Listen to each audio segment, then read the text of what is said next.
नमस्कार सभी को। दोस्तों, आज के वीडियो में हम बात करेंगे राष्ट्रीय वन अकादमी देहरादून द्वारा निकाली गई भर्ती के बारे में। दोस्तों, जैसा कि आप देख रहे हैं, Indira Gandhi national forest academy Dehradun द्वारा अटेंडेंट के पदों पर भर्ती का विज्ञापन जारी किया गया है, जिसके लिए अंतिम तिथि आपकी 15 जनवरी 2024 यहाँ पर रखी गई है। सभी जातियों के आवेदक इन पदों पर भर्ती के लिए अपना आवेदन भेज सकते हैं। पुरुष और महिला कोई भी इन ऑफलाइन पदों पर अपना आवेदन भेज सकता है। पदों पर भर्ती है वह पूरी तरह से निःशुल्क है, यानी कि किसी भी वर्ग के आवेदक को इन पदों पर भर्ती के लिए कोई आवेदन शुल्क नहीं देना है।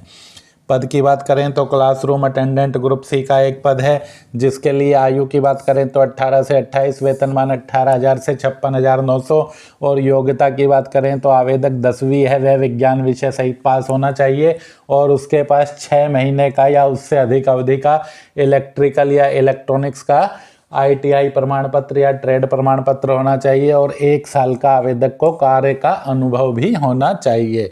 यहाँ पर आपकी आयु की गणना है वह अंतिम तिथि के अनुसार की जाएगी, यानी कि 15 जनवरी 2024 को आपकी आयु है वह कम से कम 18 वर्ष हो जानी चाहिए और 28 वर्ष से अधिक नहीं होनी चाहिए। आवेदन पत्र की बात करें तो आप अपने गांव या शहर के फार्म विक्रेता, CSC सेंटर, ई-मित्रा से फार्म प्राप्त कर सकते हैं, या फिर फार्म आपको नहीं मिलता है तो आप vacancyforum.com से भी इस फार्म को डाउनलोड कर सकते हैं। पदों पर भर्ती के लिए किसी भी आवेदक को कोई शुल्क नहीं देना है। डाक के द्वारा जो आपको आवेदन भेजना है वह 15 जनवरी 2024 तक आपका associate professor admin, Indira Gandhi national forest academy, post office new forest, Dehradun, pin code है 248006, उत्तराखंड। इस पते पर आपको स्पीड पोस्ट या पंजीकृत डाक के माध्यम से अपना आवेदन पहुंचा देना है। दोस्तों, इस आवेदन के साथ आपको जो डॉक्यूमेंट लगाने हैं वह सभी आपके स्वयं सत्यापित होने चाहिए, जिनमें कम से कम आपको 10वीं का प्रमाण पत्र लगाना है, अपना ट्रेड का प्रमाण पत्र लगाना है, अनुभव का प्रमाण पत्र लगाना है, एक अतिरिक्त पासपोर्ट आकार का फोटो लगाना है, एक स्वयं का पूरा डाक पता लिखा लिफाफा लगाना है।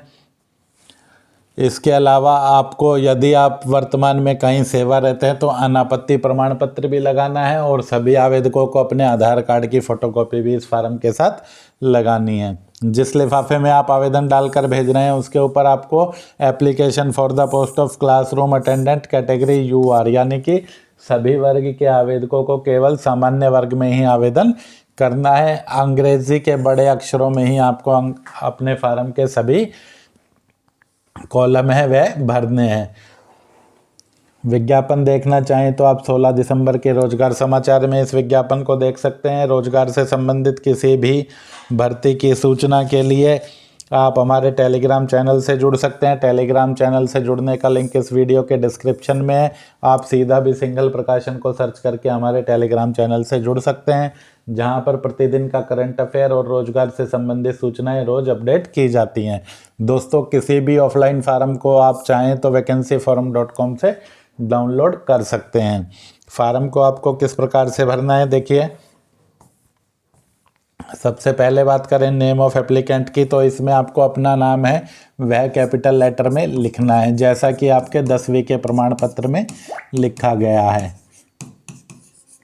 यहाँ पर आपको अपना एक पासपोर्ट आकार का फोटो चिपकाना है और उस पर आपको अपना हस्ताक्षर भी कर देना है। फादर्स नेम में आपको अपने पिता का नाम लिखना है। इसके बाद कॉलम नंबर 3 में आपको अपनी जन्म तिथि लिख देनी है।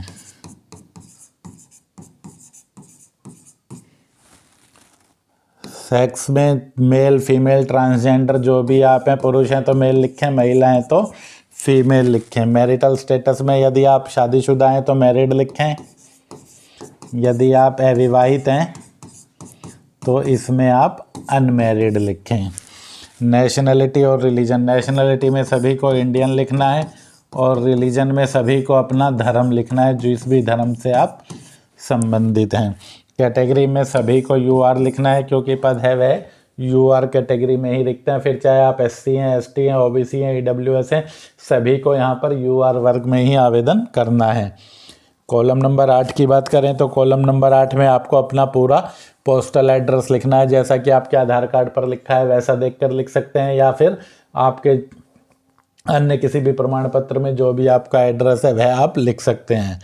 कॉलम नंबर 9 की बात करें तो यहाँ पर आपको अपना मोबाइल नंबर डालना है, ईमेल आईडी डालनी है।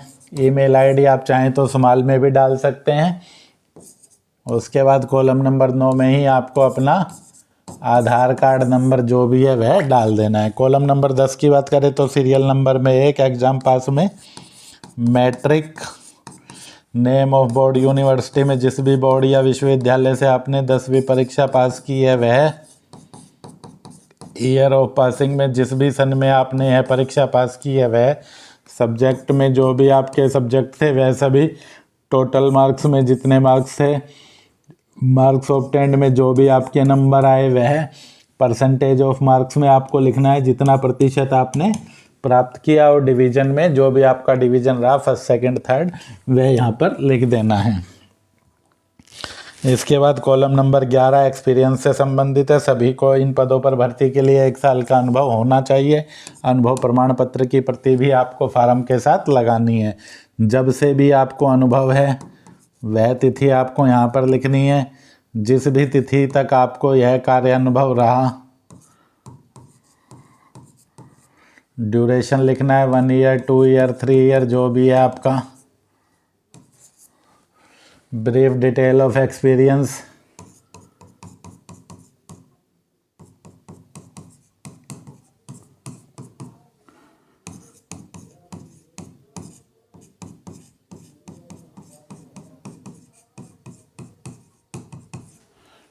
नेम ऑफ द ऑर्गेनाइजेशन, जिस भी फर्म में या जिस भी कंपनी में आपने काम किया है उसका नाम।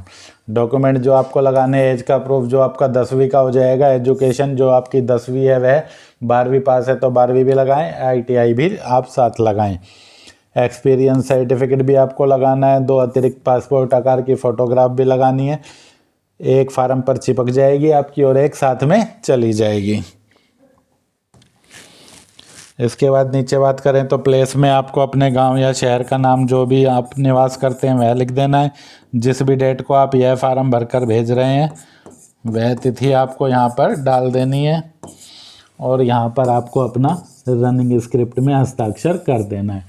सिर्फ हस्ताक्षर और ईमेल ही आप रनिंग स्क्रिप्ट में कर सकते हैं, बाकी आपको पूरा फार्म है वह कैपिटल लेटर में ही भरना है। तो दोस्तों वीडियो में अंत तक बने रहने के बाद भी यदि आपका कोई डाउट है, कुछ पूछना चाहते हैं तो आप हमें कमेंट सेक्शन में कमेंट करके पूछ सकते हैं। वीडियो में अंत तक बने रहने के लिए धन्यवाद। मिलते हैं जल्दी अगली वीडियो में। जय हिंद, जय भारत।